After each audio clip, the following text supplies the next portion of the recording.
Hey there, we're back! It is the very first episode of our brand new D&D campaign. Welcome to Ethel Grove. So I'd like to officially say thank you for joining me for another season of Sounds Like Adventure. It's me, Jack. Hey. So no more surprises. Today we are officially kicking off the new campaign. But before we do, I wanted to let you know about this week's Table Business episode. Dropping tomorrow, we're catching up with our good buddy, a guy you might have actually heard of. It is Electric. So a lot has changed for Arlo since the last time we caught up on that show, and we'll dive into it all. So don't miss that chat on the Table Business feed and the Sounds Like Adventure YouTube channel. But we've made you wait long enough. Let's finally get into it. So if you haven't listened to the surprise bonus episode we dropped yesterday, and you'd like to know a little bit more about what you can expect from this campaign and the characters that the gang will be playing, go back, take a listen to that episode, because we break everything down. But it is not required listening. If you want to just dive straight into the campaign from here without listening to it, then feel free. The show will still make sense. So, with all that in mind, let's begin our story about the city in the trees on the verge of revolution and the 5 people who are just trying to survive. Well, hello there. I have a story I'd like to tell today. So if you don't mind, I might just lay down this here guitar and tell it to y'all. They say all rivers flow to the Merc. And in the city of Ethel Grove, there's a lot of water under the bridge. Now, the tale I've come to tell today starts underneath that very bridge. A boy has snuck away from the watchful gaze of his sister and is ready to submerge himself in the deep green of those holy waters. But I'm getting ahead of myself. First, we need to introduce the players in this here story, because that boy's tale is also theirs.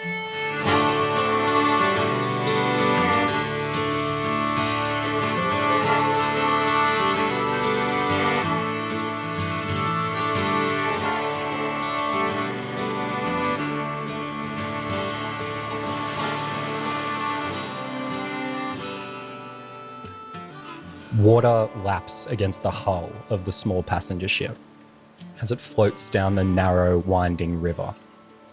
The sounds of the early morning forest fill the air. Insects buzz and birds chirp.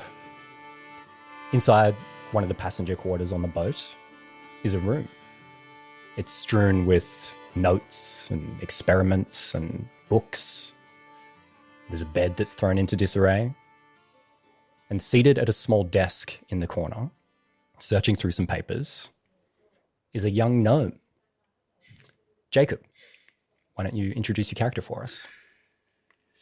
So Gimbal stands about 3.5 feet tall. He's pretty average as far as a gnome's concerned. He's got sort of bushy, brownish orange hair, deep blue eyes, and a brownish orange beard. He's about 30-ish.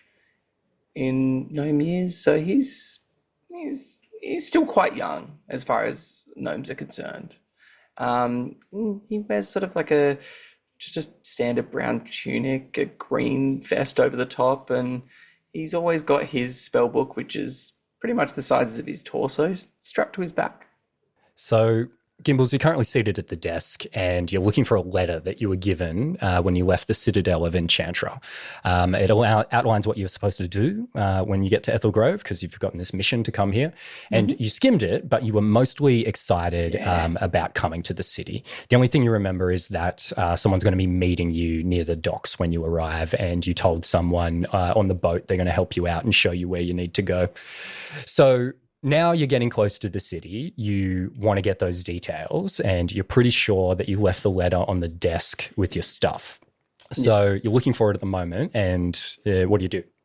I imagine I'm just sort of rifling through all his papers, and he's probably, as he's rifling through papers, he's like stopping every now and then and itching at his arm for like some still healing burns from a failed experiment a couple of days ago, and things like that. But rifling through all these papers and scattered experiment notes. So you're doing all that, looking through the stuff on your desk, and you hear a knocking on the door, and like a muffled voice comes through from the other side. It's like, Mr. Merriweather, we're approaching the city. You told me to come and get you. Better get out here now. Gimbals gets up and opens the door, and I'll be out shortly. yeah. So you open the door, and as you open the door, there's like a bunch of mist and fog that's hanging over the water at this time of morning still. The person who's speaking to you is a kobold deckhand. His name is Spanner. And Spanner says, Oh, are you sure, Mr. Merriweather? This at the front here. You said you wanted to see when the boat was approaching. Well, I mean, I'm looking through my research notes right now. I'll be out there shortly. Give me about a couple of seconds. Let me get my stuff together. and then he'll go back quickly, one more glance for this letter. Probably can't find it because I don't think he's got any sort of organizational skills. And then he'll pick up his quarterstaff that's probably like his staff that's sitting against the desk, and then he'll make his way out to the deck. Says, this way, Mr. Merriweather. Gives like a very like over the top, exaggerated, welcoming gesture. Why, thank you, Spanner. You're always courteous as always. Well, it's good to have such refined company here on this boat. There's normally a bunch of layabouts here, so it's nice to see you. And for a kobold, you do well yourself. Yes, yes. Eventually, you guys make your way to the front of the boat, and shortly after you do, the fog starts to clear, and for the first time, the city starts to come into view. And I think you can't help but feel excited. You can see like there's a wide boardwalk off in the distance, and even from this view, you can see what looks like magical light fixtures and different types of magical technology that you've never seen before. But as you're staring, you hear Spanner speak up, and he says, "Oh, Mr. Merriweather, I found this." My letter. And he'll sort of grab it, but like he's already lost that train of thought of figuring out who he's supposed to meet, and sort of like puts it in the pocket as he stares up in sort of wonder at the city. Yeah, just found it on the ground. Just picked it up, found it, and here it is for you. Yes, very good, Spanner. Thank you. Say, where are the other passengers? Also getting off at Ethel Grove, or are they going further? Oh, no, they'll get off as well at Ethel Grove, but, most people just view this as sort of like a normal place, but you're like all excited about it, so I came and told you. They're just waiting. It's the forefront of advancement. How are they not excited? Oh, I agree. And there's like a whistle goes off and it cuts off what he's saying. He says, look, Mr. Merritt, I'm really sorry, but I got to get ready to dock. But like I said, I'll take you where that person is meeting you when we arrive, though. So I'll help you out with that. But you go watch the landing. It's pretty cool. And he scampers off. He probably turns back, looks at the city some more, and then eventually opens that letter. So you excitedly open the letter, I think, and you start to read. And by the time you've reached the end of it, you are crestfallen. And you sort of sit there and stare numbly. And as you do, a bird flies by.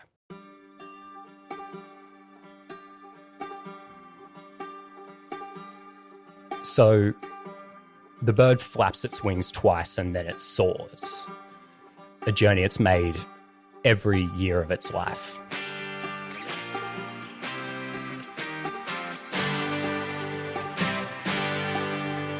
It approaches the city and pays no heed to the people of all kinds of species as they begin to start their day on the planks. The bustling dockside entertainment district of Ethel Grove. There's bars, taverns, nightlife. All of this right here on the boardwalk. So the bird takes this big, wide, banking right arc and it flies over a forked gate and a bridge, and it sees its destination come into view.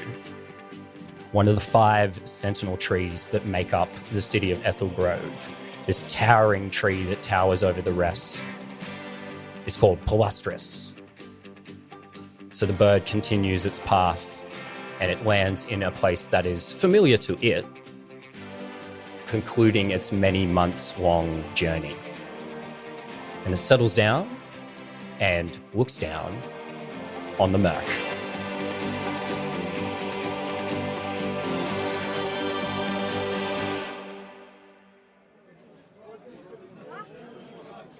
So the main street of the Merc is busy. The raised walkway that is Serpent's Way snakes through the Merc like its namesake. Winding over the shallow waters of the swamp, it forks off in many unpredictable directions, towards shops, taverns, and homes. And confidently striding down that walkway is a bronze dragonborn wearing an iron suit of armor. Derek, why don't you introduce your character for us? Hello, this is Torrin Ratkus. He's got some swag to him. He thinks he's the bee's knees. Bronze Dragonborn, he's got his pristine white scale mail, brown tattered cloak, but the main thing that stands out is 2 metal horns. So you are heading to an appointment at the moment, Torrin. You're meeting with a blacksmith where you're going to interview them about potentially making your artificer's tools for you. You've been looking for someone to make your tools for a while. You haven't found the right person yet. So what's going through your mind as you head towards this meeting? Going through his mind, it'll probably be like, is it ever going to find the right tools? Like, is the blacksmith even in Ethel Grove? Like, because he's been to a lot of blacksmiths at this stage, and none of them have just fit the bill. There's always something that's just been a bit off. So you're not totally paying attention. You're kind of lost in your thoughts as you're walking along. And just after you've passed over a bridge that leads to the docks, you accidentally collide with an older Aarakocra woman. And she gets jostled as you bump into her and you take in her like rainbow patterning. And she takes a big step and then turns around and says, I mean, really? You couldn't see me walking here? I am literally all rainbow. Talking to you, Torrin. He'll reach in his ear and take out like a little songstone that he's made. I'm sorry, what did you say? What? You've bumped straight into me, you dragonborn fool. I would like to say that you bumped into me. It's outrageous. It's outrageous. I'm already having a terrible day. She's got me down here in this kind of area with this kind of disreputable people. And now I'm being bumped into by you. You're being negligent with your earwear there.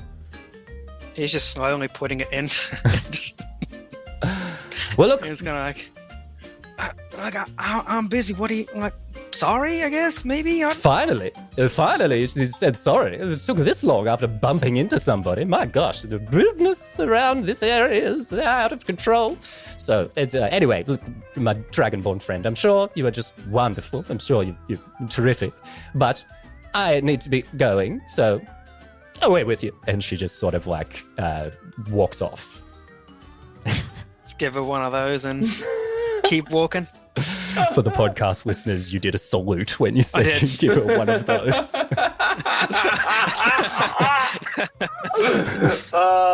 didn't flip the Aarakocra. So after the strange Aarakocra woman leaves, you turn around and you realize you've reached your destination. And you look up and you read the name of the blacksmith shop. And it says... God, this is such a stupid joke that I've written. Say it with your heart. And the sign says, Bald Jacks, the shiniest helmets in town. Yes! I love it. It's so good. That's awesome. We all need to point it in the screen and say bald, bald, bald, bald, bald. So the interior of the Marsh Mother's domain is stuffy. The humid air of the marsh seems to hang thick in the tavern. It's carved into a huge dead tree, this tavern, and it's been here as long as the Merc has. At this time of morning, it's only the professional drinkers left in the tavern. Individual figures hunched over glasses. And at the bar, a hooded figure rolling a cigarette. The door swings open, and in walks an imposing water genasi. Jazzy, why don't you introduce your character for us? Oh my god, I would love to. Drea is a about 6 foot tall water genasi woman. She's big, beefy, wearing a bunch of cloaks, has her big cowboy hat tipped over her face, kind of shrouding her face a little bit. Right now she's actually kind of like hunched into herself as she enters the tavern, kind of looks left, looks right, before making a beeline towards this figure. So yes, you recognize this figure immediately. So what do you do when you walk up to them because they don't notice you? Are they sitting down? They're sitting down, yes. They're sitting down. Drea's gonna take a seat next to this figure, kind of like donks her elbow on the bar. on the bar. And she turns her head and she goes, "Why'd you want me here again?" Domaraz Raz Tungsten turns around. It's been a few years since you've seen him, but you immediately recognize the muted green of his scaled skin and the eye patch covering one of his eyes. And the lizard man smiles, showing a mouth missing teeth. He says, "Dreadnought, I thought they was lying when they told me y'all coming back to my branch of the tree." Look, it ain't something I want to do, so. Well, hey, seems like people ain't really worried too much what the Dreadnought wants at the moment. He's got some nasty business in that causeway. You been slipping, Dreadnought? Look, I know, all right? This is... What else am I meant to do, Rez? Well, hey, maybe it's a blessing, you know? You're back with me, you know? Like old times. 40 years in this line of work and I'm back with you. Yeah. Lords. Hey, we had some fun back in the day, you know, before you and look, you know how it is, Dreadnought. Yeah. When that dang old python try and drag you under, you better keep on swimming. That's all I can do, really. Yeah, you feel me, Dreadnought. Mm. So I got a job for you. A job? We're the only ones going for you right now. Thanks for rubbing it in, Raz. Hey, it's what I do. There's a gnome, right? He's right. Arriving on a boat today. Comes from some old fancy magic man school, you know? Just got some job here, some kind. Right. Need someone to look after him, make sure he don't end up dead. And look, your boy Raz. Mm-hmm. I'm thinking that someone is you, Dreadnought. Gosh. You want me to babysit? I do. Oh, I'm too old for this, Raz. Come on. Nothing else, really? Well, the old look after the babies, usually. You want a baby looking after a baby? What's it? Yeah, all right. You know, you make a fair point. Look, I'm not a details guy. You know that. You know that.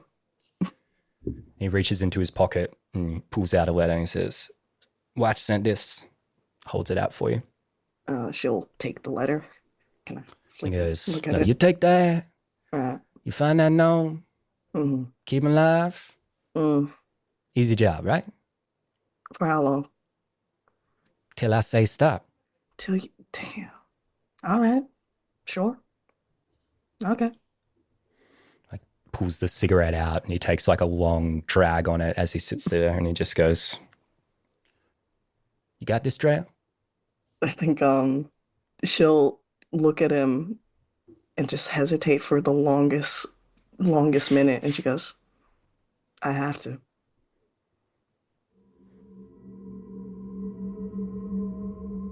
Below the bustling streets of the Merc are the Causeway Caves, a maze-like network of interconnected tunnels that snake underneath the Merc.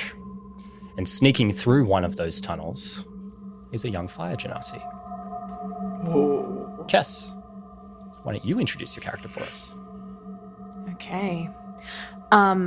So skulking through these dark little crevices is kind of quite like a purple, kind of ashen skin, quite, there's nothing really of her. She's very thin, almost slinks into the shadows, if not for her big, long, braided hair that glows a fiery red at its tips.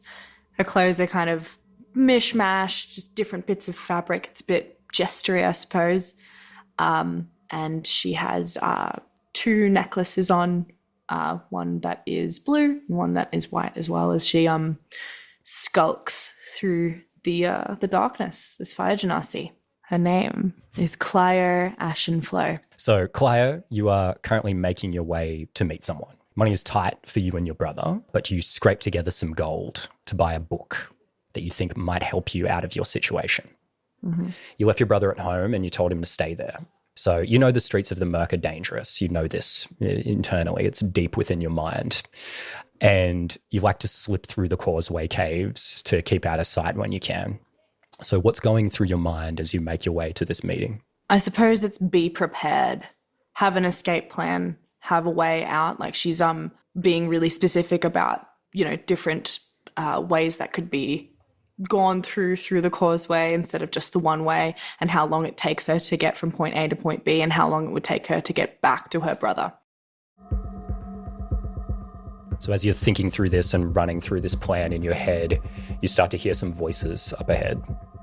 This area, you wouldn't expect to see anyone. What do you do? What do I do? Okay, I will ready a knife and try to stealth my way and kind of slink into the shadows a bit. I'll pull up a cloak to cover kind of my head. So you slink into the shadows and you're hearing the voices still. The echoes of the cave make them clear, but it's hard to tell how far away they are. Mm-hmm. And you hear one say, "All right, you lot, get up here. Then we'll head underneath." It's like grunts of agreement, and the voices start to trail off. And the last thing you can make out is the first voice speaking again. "I don't know what the hell these things even are, but those people are paying big." And then you can't hear the voices anymore. Okay, interesting. I will see if I can keep a distance, but see if I can hear a little bit more of that conversation as they skulk off. So you keep going on your way and you keep trying to listen, but whatever happened, whatever those people were talking about, whoever they were, you don't know. They seem to be gone. And eventually you make your way to the ladder that leads up to the street where you need to go. Do you climb up? Yeah, sure. I'll climb up. So you climb up from the ladder and you emerge from a sewer grate near some bushes, and you carefully sneak out of the bushes, and you're about to walk out onto a forked bridge that leads over to where you're going to meet the person who's getting you the book. How does Clio move as she is moving out in the public now? There's a lot of people moving around here. I think she tries her best to sort of just blend into the crowd. Like, she takes off her hood. It's not a matter of like hiding. Like, it's more a matter of just like, there's nothing nefarious going on here. I'm not sketchy. I'm just don't mind me, just going on my way like everyone else. So as you're heading to your destination, you think of your brother, safe at home where you left him. You think of this strange situation, dealing with this strange person you're about to have to go and deal with, and you think, at least he's safe. So the trident serves as a connector. It's the forked bridge that connects the greater city of Ethel Grove with the Swampside district of the Merc. Then it forks off in the middle and it goes over toward the Dockside district, known as the Planks. But underneath the trident is a young water genasi. Alo, why don't you introduce your character to us?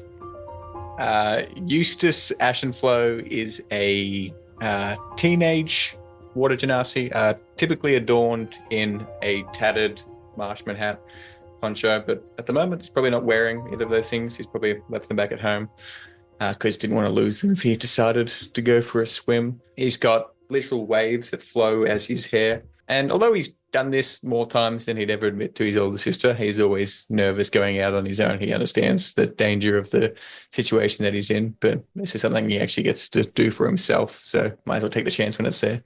So you live with your sister Clio in a ruined temple. She's a fire genasi, and ever since your brother died, she's looked after you. You love your sister, and you know she's trying to keep you safe. But even you sometimes wonder if it's really as dangerous as she makes it out to be. But you stuff those thoughts down quickly. But when you can't stuff them down anymore, it's times like this, where Clio leaves you at home, doing something mysterious that she won't tell you about. You sneak out and you come here below the Trident and you submerge yourself below the waves. And in this moment, you're getting ready to do this again. So describe what you're thinking and what you're doing as you prepare to jump into the water. I think there's always a bit of nervous anticipation before he jumps. His leg probably shakes a fair bit and his hands are trembling. And then he'll clutch at the necklace around his neck, close his eyes, take in a deep breath, and then open them and look up to the sky and utter to himself, I'll meet you where the sky embraces the water. And then I'll prepare to jump. So you roll your shoulders and then you dive into the water. And that is where we're going to end part 1.